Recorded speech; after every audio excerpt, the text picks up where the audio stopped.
So if you're visiting with us, we're going through this book of Revelation. It has been an amazing journey. We are going through it slowly because I think that it's important. It's probably one of the most complicated books in the Bible. It's important that we discern it. It's important that we understand it. It's important that it become a part of who we are, because it tells us so many things about what we're supposed to be doing out in the world. So, we are in chapter 14, and we did a few verses last week, and we'll finish it up this week. And we stopped off at verse 8, so let's pick it up right there.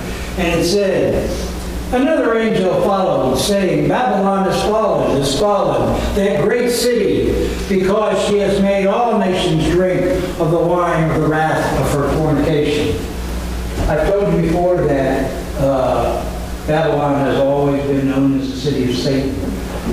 She has a long history of idolatry, astrology, witchcraft, and other assorted occult practices. The city itself died out many centuries ago, but in the 1980s and 1990s, a fellow by the name of Saddam Hussein poured hundreds and hundreds of millions of dollars into rebuilding her. And this is what the city looks like pretty much today. If you look at that picture, it looks like a whole lot of brick and stone. Solid brick, solid stone, solid buildings. I will tell you that when we get to chapter 17, the wrath of God is not something that you want to mess with, because that structure will burn down in 1 hour. But if you ever really want to read an amazing story, read the story of Babylon. Go and just Google the history of Babylon. It's a sad story, but it is a truly amazing story. So, consider doing that. Let's go on to verses 9 and 10. Then a third angel followed them, saying with a loud voice, if anyone worships the beast and his image, and receives his mark on his forehead or his hand, he himself shall also drink of the wine of the wrath of God, which is poured out full strength into the cup of his indignation. He shall be tormented with fire and brimstone in the presence of the holy angels and in the presence of the Lamb. This third angel is giving all of mankind a final ultimatum, if you will. You either worship the beast and you be judged by God, or you worship God and you be judged by the beast. It's that simple. There's no middle ground. There's no compromise. There will be no double agents when this time comes around. So everybody is going to have to make a decision who they're going to follow. It's going to be the ultimate evil versus good. And it's going to be, it's not something that you're going to be able to back away from, because you're going to get the mark or you're not going to get the mark. Simple as that. Let's go to 13. Then I heard a voice from heaven say, write this, blessed are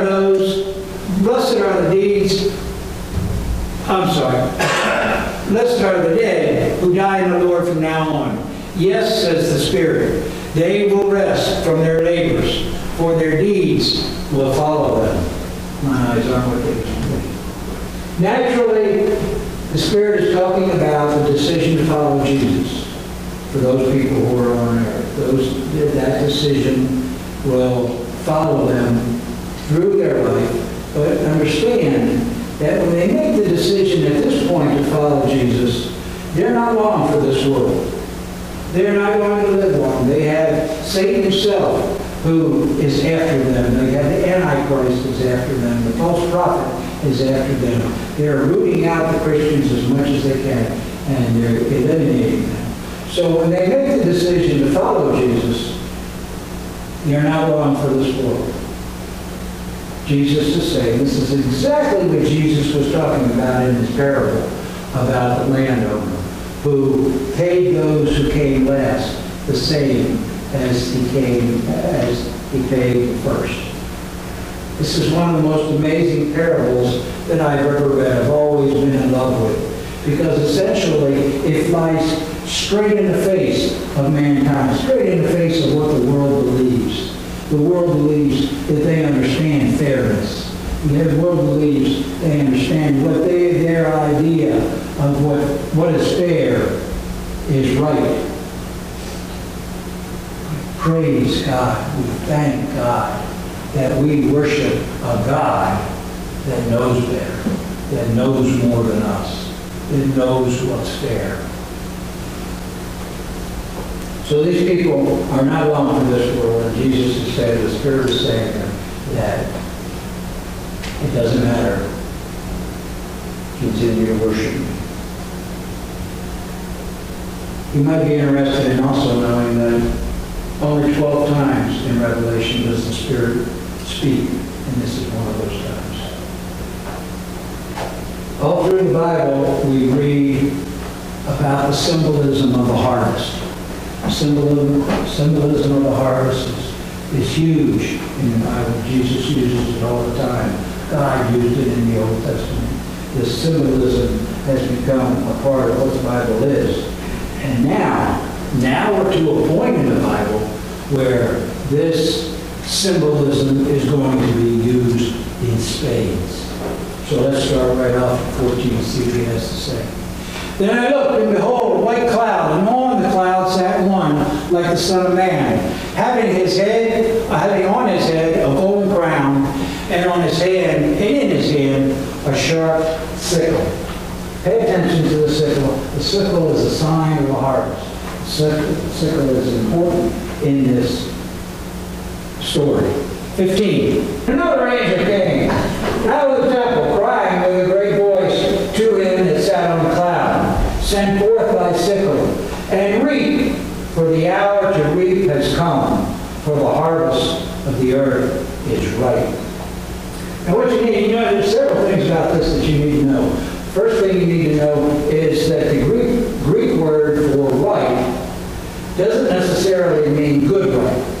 It means it's time to take in the harvest. It doesn't mean that what you're harvesting is completely ripe. It might be rotten. It might be withered.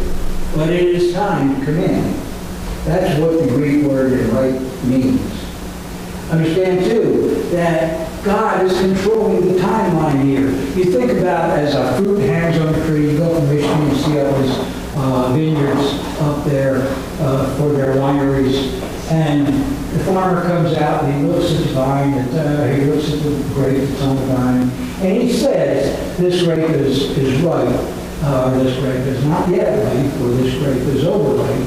And he will probably be pretty close, but he will not be exact. Because you take any fruit, there is only one point at which that fruit is at its maximum ripeness. And then the next day, it's going to start to deteriorate. And continue slowly, a bit slowly, but it will deteriorate. So there is only one very, very specific point at which that fruit is totally ripe. And that's what God is saying. God is controlling this timeline. Nobody knows. Mankind doesn't know when that fruit is exactly ripe. We don't have any idea. Scientifically, I suppose, we can look at that piece of fruit while it's still on the vine in some magnifying form and say, yes, it has reached its peak. And when a farmer comes out, that what he picked out is right. It could have been right yesterday, or it could be more right tomorrow. We just don't know. Only God knows. That's what Jesus was saying. Nobody knows that time, that specific time. The angels don't know. Surely mankind doesn't know. Not even the Son of Man knows. God the Father knows. He knows that specific time when it's right. It says the harvest of the earth is ripe. That means that also God will withhold his judgment until that specific time. And that's good news. That's good news because God does not, he wants to give every single human being the opportunity to accept accepting Jesus as their Lord and Savior. He wants to give them every possible second. Because there's evangelists out there. All these new Christians that are being evangelized, they're evangelizing other Christians. And God wants to make sure everybody gets the opportunity. He doesn't want to leave anybody out. He wants to give them the opportunity up to the very last second. So he's controlling the timeline. Verse 18. And another angel came out of from the altar, who had power over fire. And he cried with a loud voice, with a loud cry for him who had the sharp sickle, saying, Thrust your sickle and gather the clusters of the vine of the earth, for her grapes are fully ripe. Now, in case you missed it, understand that that angel is not talking about Jesus who's sitting on the cloud with the sickle. He's talking about the angel in verse 5. He's talking about him thrusting the sickle. Also note that Jesus is the true vine. We know that. That's not what it says up there. It says the vine of the earth. That's the difference. The difference is the angel's talking about harvesting the vine of the earth, which is all those people who follow the Antichrist, not who follow Jesus. 19. So the angel thrust his sickle into the earth and gathered the vine of the earth and threw it into the great winepress of the wrath of God. Okay, I need you to understand something here. I need you to understand that just before this happens, Jesus will separate all of his people from all the people who follow Satan. You remember this verse in Matthew. Matthew 13, 40, 42. As the weeds are pulled up and burned in the fire, so it will be at the end of age. The Son of Man will send out his angels, and they will weed out of his kingdom everything that causes sin, or who do evil. It's the exact same thing as the parable of the wheat and the tares. Tares are weeds. The important thing for you to understand is there will be no Christians going into the winepress. 20. And the winepress was trampled outside of the city, and blood came out of the winepress up to a horse's bridles for 1,600 furlongs. Okay, it says the winepress is located just outside of the city, and that's where it will be trampled. What city are they talking about? All Bible experts, all Christian Bible experts agree that the city they're talking about is called the city of Megiddo. You can see on the little map there where it is in relationship to Nazareth.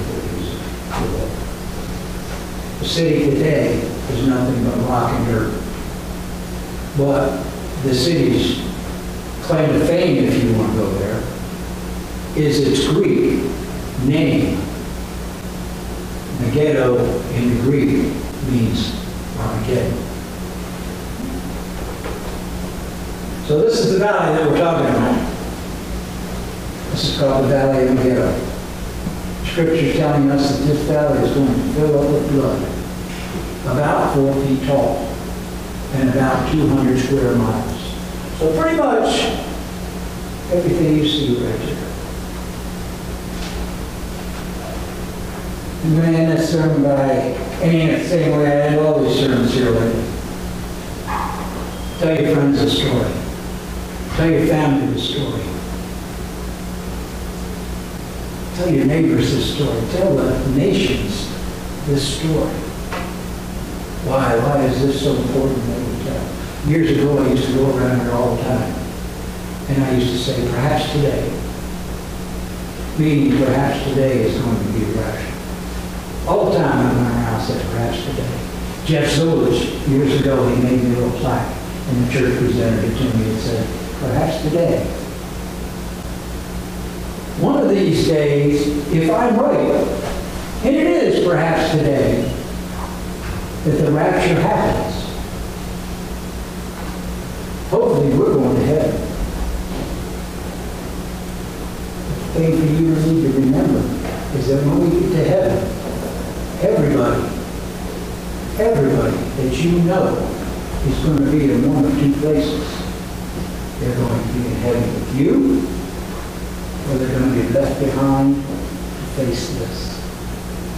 The decisions, the catastrophes, everything that we've talked about, they're going to have to face. That's why it's so important that you tell the story. That's why it's so important that you evangelize. That's so important. That's why it's so important that you give away these books, so you get people in the church so they understand, so they hear the story. That's why it's so important that no one gets left behind. Amen. Amen.